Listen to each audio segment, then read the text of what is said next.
곽수종의 뉴스 정면 승부. 곽수종의 뉴스 정면 승부.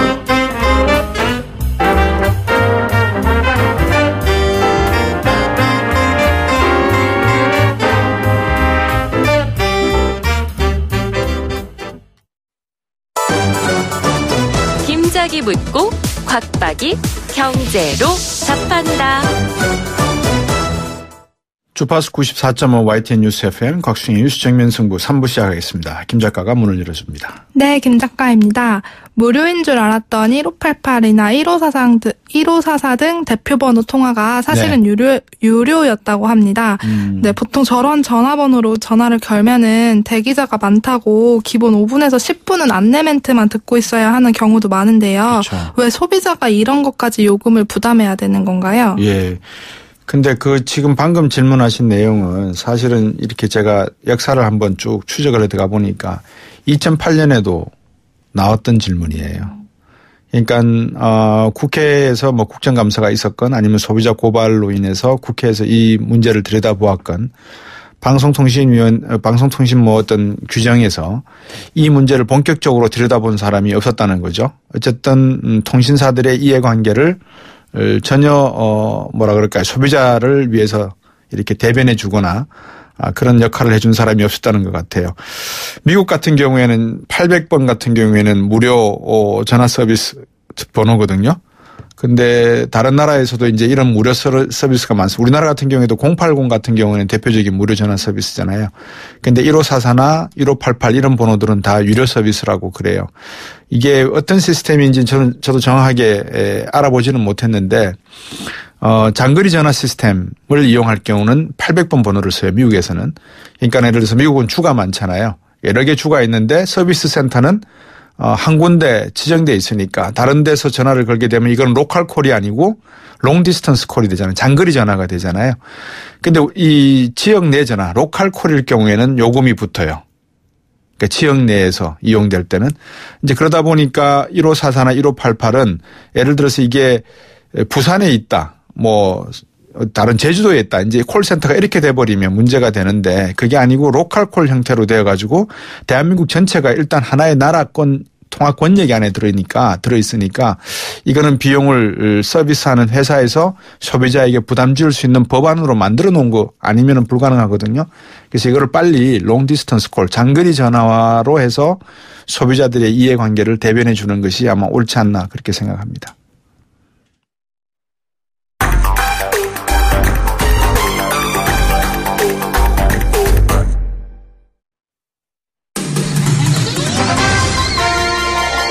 정면 스포츠. 네, 오늘 하루 동안 있었던 스포츠 소식 정리해서 말씀드리겠습니다. 스포츠 정면 승부의 중앙일보 박린 기자입니다. 안녕하세요. 네, 안녕하세요. 손흥민 선수가 이 가뭄 끝에 비 한 방울 흘렸네요. 네, 잉글랜드 프로축구 토트넘 공격수 손흥민 선수가 오늘 리버풀과의 프리미어리그 경기에서 오랜만에 골을 터뜨리면서 4대1 승리에 힘을 보탰는데요. 네. 전반 11분에 40m를 폭풍 질주해서 또 땅볼 크로스를 왼발 논스톱으로 연결해서 또 올 시즌 리그 골을 터뜨렸습니다. 예, 이게 뭐라 그럴까요? 많은 언론에서 대표팀, 요즘 우리나라 축구 대표팀이 좀 손흥민 선수의 이번 플레이를 보고 참고할 만한 내용이 있다 이렇게 이야기하던데 어떤 내용입니까? 네, 사실 손흥민 선수가 대표팀에서는 왼쪽 날개로 나서서 네. 최종 예선 10경기에서 단 한 골에 그쳐서 또 그런 얘기들이 많이 나왔는데요. 한 골이 페널티킥이잖아요. 최종 예선에서는 직접 필드골을 넣었고요. 최근 두 차례 평가전에서는 또 말씀하신 대로 또 페널티킥 한 골에 그치면서 네. 또 언론에서 그런 지적들이 있었는데요. 또 오늘 토트넘에서는 투톱 공격수로 나서서 또 상대 수비진을 초토화시켰고요. 그래서 대표팀이 또 마땅한 원톱이 없어서 또 손흥민 선수를 초점만 공격수로 기용하는 걸 또 참고해도 좋다, 또 이런 의견들이 많이 나오고 있습니다. 그러네요. 근데 손흥민 선수가 케인 선수와 투톱 시스템으로 간다 할 때 실력이 비슷하지만 대한민국에서 손흥민 선수와 실력이 비슷한 선수를 찾아낼 수 있나요? 이성수 선수가 비슷한가요? 네, 사실 또 전문가들이 그렇게 지적하는 경우도 있는데요. 사실 네. 또 대표팀에서 또 토트넘처럼 또 질이 좋은 패스라든가 좀 템포를 좀 더 올려야 되는데 과연 동료들이 그걸 따라갈 수 있을까 또 이렇게 지적하는 의견들도 사실 있습니다. 너무나 우리가 그동안에 2002년 올드컵, 서울 올드컵 이후에 한국 축구가 정말 급성장하면서 좋은 경기를 많이 주셔서 기대감이 너무 큰 것도 한 문제겠지만 그거는 우리 축구협회의 책임 아니겠습니까? 계속해서 발전시켜 나가야 되죠. 그죠? 네, 맞습니다. 예, 축구 이야기는 네, 축구협회를 지적하는 팬들도 많아서요. 최근에 또 정몽규 회장도 기자회견을 열고 좀 더 또 발전적인 방향으로 나가겠다 또 이렇게 또 사과 기자회견을 하기도 했습니다. 예, 현대중공업이 잘 돼야 우리 정몽준 회장도 좀 정신 차리고 기분 좋게 이 발전에 도움을 주실 것 같은데 야구로 또 넘어가죠. 지금 한국 시리즈 어떻게 돼가고 있습니까? 네, 또 두산이 또 플레이오프에서 NC를 꺾고 한국 시리즈에 올라왔고요. 네. 정규 시즌 1위 기아와 또 수요일부터 광주에서 또 7전 4승제 한국 시리즈 1차전을 치릅니다. 네. 또 그 기아는 11번째 우승에 도전하고요. 두산은 한국 시리즈 3연패를 노립니다. 기아는 마스코트가 타이거즈 아닙니까? 옛날에 해태 타이거즈? 네, 맞습니다. 그 기아는 호랑이고요. 두산은 또 마스코트가 곰이라서 또 팬들이 단군 신화에 빗대서 또 단군 매치라 부르기도 합니다. 예, 제가 하품하다가 끝에 말씀이 딱 끊어져가지고 제가 하품 끊고 말씀드리라고 약간 좀 티가 난지 안 난지 모르겠습니다. 누가 이길 것 같습니까? 네, 사실 또 양 팀이 정규 시즌 마지막 날까지 1위를 다툴 만큼 또 우열을 가리기가 힘든데요. 네. 우선 기아 같은 경우에는 또 20승을 거둔 투수 양현종과 헥터가 자랑거리고요. 네. 타석에서는 최영우와 김선빈이 버티고 있고 또 이에 맞서는 두산 같은 경우에는 또 4번 타자 김재환과 5번 오재일의 또 타격을 믿고 있고요. 또 판타스틱 포라 불렸던 투수진 또 니퍼트, 장원준, 보호된 유희관 선수가 또 플레이오프 부진에서 좀 다소 벗어나서 좀 더 살아나야 될 것 같습니다. 제가 그 월드 시리즈 그러니까 포스트 시즌 아메리칸 리그하고 저 내셔널 리그를 보다가 휴스턴 아스트로의 그 작은 거인 알투베 있지 않습니까? 네. 아, 그 선수를 보면서 우리나라에 만약에 저런 선수가 있으면은 정말 야구 볼만하겠다는 생각도 들고요. 결국은 이 싸움이 투수전이더라고요, 보니까. 네, 먼저 그 알투베 선수에 대해서 말씀을 드리면요. 키가 165cm로 메이저리그 최단신인데요. 또 계속 타격왕에 오르고 또 포스시즌에서만 홈런 5개를 때리면서 또 말씀하신 대로 미국에서도 굉장히 화제가 되고 있습니다. 또 월드 시리즈에서는 다저스와 휴스턴이 또 수요일부터 월드 시리즈 1차전을 치르게 됐는데요. 또 알투베 선수도 또 말씀하셨지만 또 반대로 또 투수 싸움이 굉장히 치열할 것 같은데 또 다저스는 또 뭐 코쇼 선수가 버틴 또 탄탄한 선발진 그리고 휴스턴 같은 경우에는 또 벌랜더와 또 카이클이 버틴 또 원투펀치에 맞서서 치열한 투수 싸움도 예상됩니다. 예. 그 미국 월드 시리즈도 있고 우리나라의 한국 시리즈도 있고 각 시리즈 한국 시리즈와 월드 시리즈에 누가 이길지 전력 한번 평가해 주시죠, 각각. 네, 개인적으로는 우선은 미국부터 말씀드리면 야구 전문가들은 좀 다소 LA 다저스에 또 조금 우세를 점치고 있는데요. 아무래도 투타 전력이 워낙 균형되게 또 잘 이루어지고 있는 상황이고요. 반대로 휴스턴에서는 또 그 원투펀치가 얼마나 활약하느냐에 따라서 또 뒤집기가 예상되고요. 또 국내 같은 경우에는 일단은 기아가 또 좀 정규리그 1위에 올라서 장기간 휴식을 취해서 좀 더 유리한 고지를 점한 상황인데요. 일단 1차전을 지켜보고 어떤 시리즈든 1차전 승리팀이 좀 더 유리할 것 같습니다. 늘 그렇더라고요. 오늘 말씀 잘 들었습니다. 고맙습니다. 네, 감사합니다. 예, 중앙일보 박민 기자였습니다. 곽수종의 뉴스 정면 승부. 방송 들으시고 의견 있으신 분들은 지금 바로 샵 0945, 샵 0945. 짧은 문자 50원, 긴 문자 100원이 부과되는 휴대전화 문자 메시지를 보내주세요. 오늘 들으신 방송은 YTN 라디오 홈페이지와 곽수종의 뉴스 정면 승부 팟캐스트를 통해 다시 확인할 수 있습니다.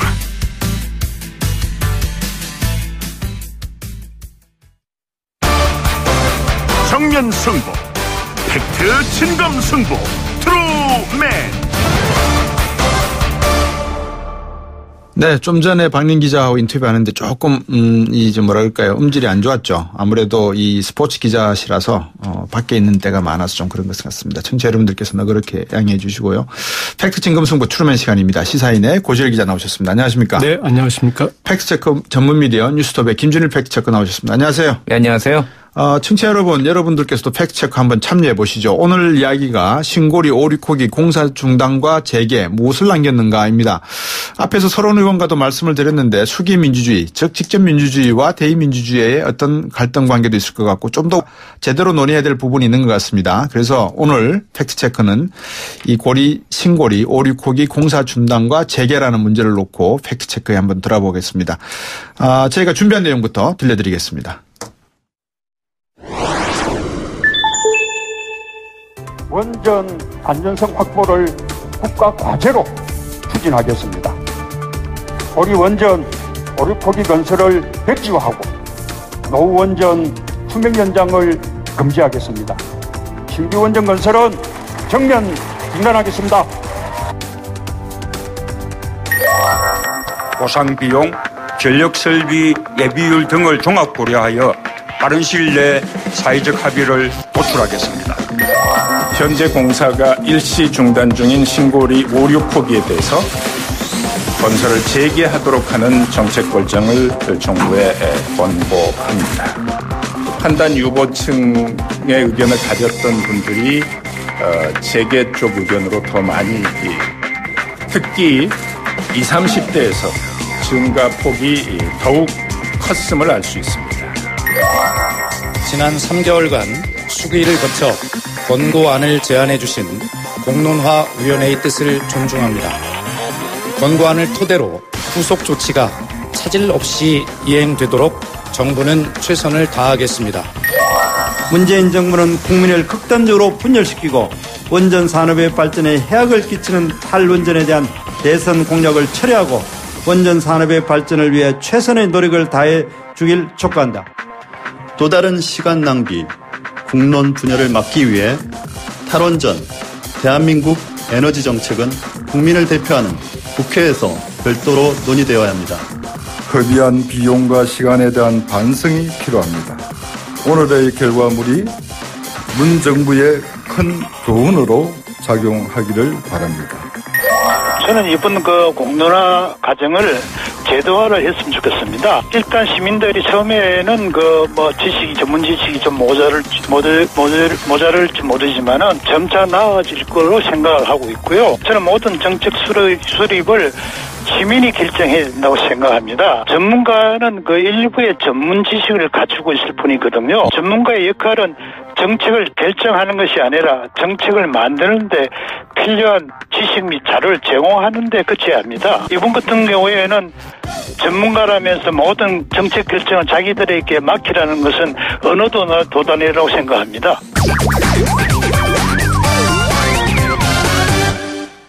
네, 지금까지 들으신 내용은 문재인 대통령이 후보 시절 그리고 당선 이후 내놓았던 신고리 오리코기 관련 입장이었고요. 그리고 이어서 금요일에 있었던 김지영 신고리 오리코기 공론화위원장의 공론조사 결과 발표, 그리고 권고에 따른 청와대 입장 박수현 대변인이죠.